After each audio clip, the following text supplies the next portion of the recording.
Cancer is a seed, but as a seed, it needs an environment that is conducive to grow.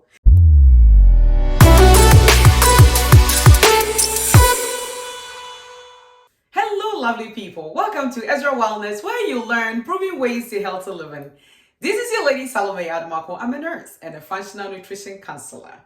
Congratulations. Welcome to the last week of our No Eating After Dark challenge.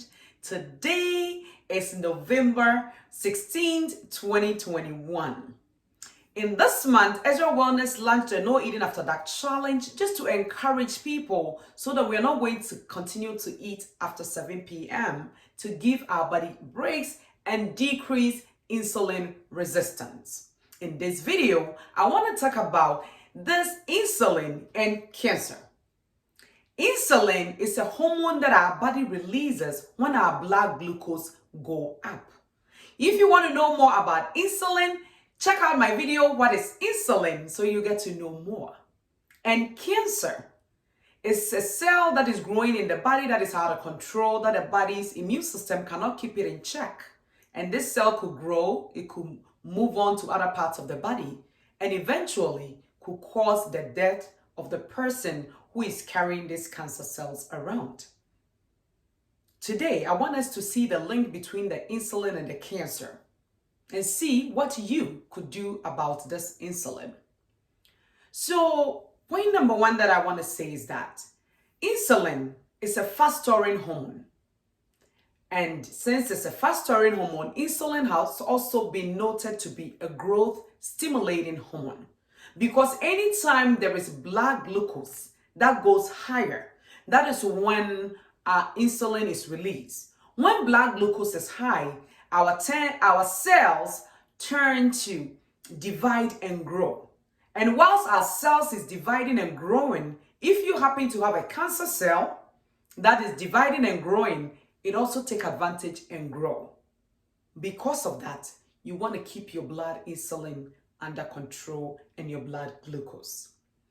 Also, insulin has been seen, according to study, to prevent the breakdown of fibrin. Because the body keeps all things in check. If there are blood clots trying to form in your blood, the body keeps it in check by breaking down this blood clot.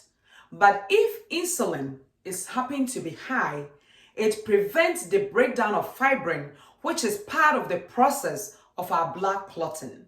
By so doing, our blood tends to be thick, and if you have thicker blood, it makes it easier. Let's say a cancer cell have broken from the liver and it's moving around the blood. Because you have thicker blood, it's easier for the cancer cell to stick to organs, stick to tissues, and start to grow. Because of that, you want to make sure you keep your blood glucose level down and your blood insulin level under control.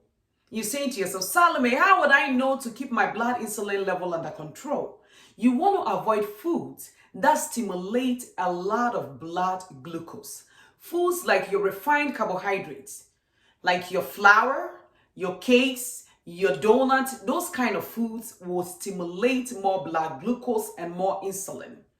Also soda, also juices, refined grains, and pure sugar. You want to make sure you stay away from all these foods that is going to make your blood glucose go higher and in turn stimulate the release of insulin. Also, you want to decrease or manage your stress level, because when the bodies tend to be stressed out, we release cortisol. And this cortisol hormone, when we release it, it makes your blood glucose also go up. So it's not just what you eat. It's if you're stressed out also, it makes your blood glucose level goes up.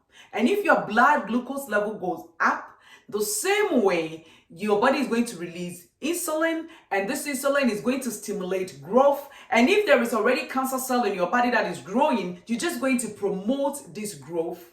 And at the end of the day, it's not going to help. And then one thing I also want you to do is that please incorporate fasting into your lifestyle. You say to yourself, Salome, I cannot fast. Well, we fast every night when we are sleeping anyway. Because when you're sleeping, you're not eating. Because of that, that is why we were encouraging that if you don't eat after 7 p.m.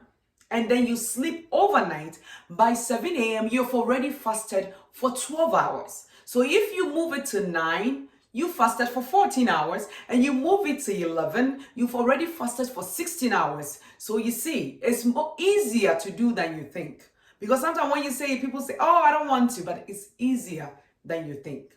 So if you do these things, you are going to bring your blood insulin under control and help to decrease the incidence of cancer growth in your body. You say to yourself, Salome, I'm already diagnosed with cancer. I'm already diagnosed with type 2 diabetes. Is there anything that I could do? Well, if you already have any disease going on, you want to talk to your doctor before you start to incorporate some of these things into your lifestyle. Or you could also give Ezra Wellness a call, see the programs that we offer, and see if there is something that we could do to help you to manage this disease condition that you have. I hope this video motivates you to continue to not eat after dark and make this part of your lifestyle. So at the end of the day, you don't make your body conducive environment for the growth of cancer. Because as we know, cancer is a seed, but as a seed, it needs an environment that is conducive to grow. Thank you so much for watching this video. Are you new to this channel? Please don't forget to subscribe. And when you do, click on the notification bell so you don't miss out on any of my educative videos. Until I see you in the next video, remember, this is Ezra Wellness, where you learn proven ways to healthy living. Thank you for your time.